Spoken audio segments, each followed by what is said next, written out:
Hi, Marilynn Hughes from the Out of Body Travel Foundation.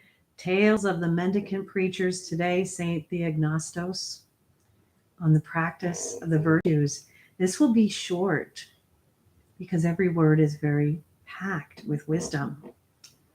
So here we go. This is from Volume 2 of the Philokalia, again, St. Theognostos. If you wish to be granted a mental vision of the divine, you must first embrace a peaceful and quiet way of life and devote your efforts to acquiring a knowledge of both yourself and of God.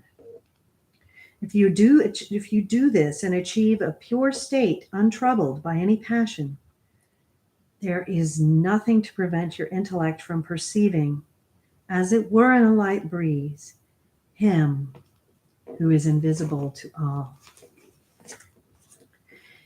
Do not attempt to discover with the intellect what or where God is. Since He transcends everything, He is beyond being and independent of place. But contemplate, so far as this is possible, only God, the Logos. Though circumscribed, He is radiant with the divine nature. Though described in a particular place, He is yet present everywhere because of the infinite nature of His Godhead. The greater your purification, the more you will be granted this illumination. If you ardently long for true knowledge and unequivocal assurance of salvation, first study how to break the soul's impassioned links with the body. Then, stripped of all attachment to material things, descend to the depths of humility. And there you will find the precious pearl of your salvation hidden in the shell of divine knowledge. This will be your pledge of the radiance of God's kingdom. He who has achieved inward self-renunciation and has subjected his flesh to the spirit no longer needs to submit himself to other men. Such a person obeys God's word and law like a grateful servant. But we who are still engaged in the war between body and soul must be subject to someone else. We must have a commander and helmsman who will skillfully arm and guide us, lest we should be destroyed by our spiritual enemies or submerged beneath our passions because of our inexperience.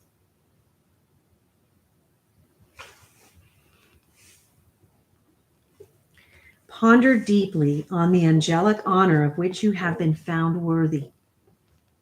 And whatever the rank to which you have been called, strive through virtue and purity to keep yourself unsullied. For you know from what height Lucifer fell on account of his pride. Do not dream up great ideas about yourself and suffer the same fate. Regard yourself as dust and ashes, or as refuse, or as some cur-like creature, and lament continuously, for it is only on account of God's inexpressible compassion and kindness that you are permitted to handle the holy things at the celebration of the dread mysteries, and so are called to communion and kinship with Him.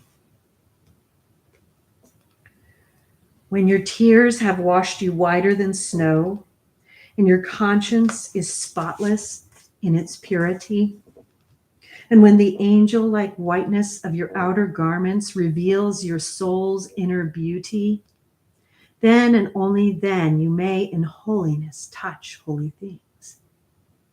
Make sure that you do not rely only on human traditions in celebrating the divine mysteries, but let God's grace inwardly and invisibly fill you with the knowledge of higher things.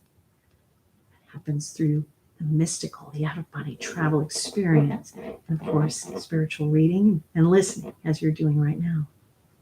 If you aspire to incorruptibility and immortality, pursue with faith and reverence whatever is life-giving and does not perish. Long to depart from this world as one made perfect through faith. If you still fear death, you have not yet been intermingled with Christ through love. Although you have been found worthy to sacrifice him with your own hands and have been filled with his flesh, they're speaking of Holy Communion here, St. Theognostos, for were you linked to him in love, you would make haste to join him, no longer concerned about this life or the flesh. Nothing is more important than true intelligence and spiritual knowledge. They produce both fear of God and longing for him. Fear of God purifies us through awe and self-abasement. Longing for him brings us to perfection through discrimination and inward illumination, raising our intellect to the heights of contemplation. Without fear, we cannot acquire intense love for the divine, and so cannot spread our wings and find our resting place in the realm of our aspiration. See you next time.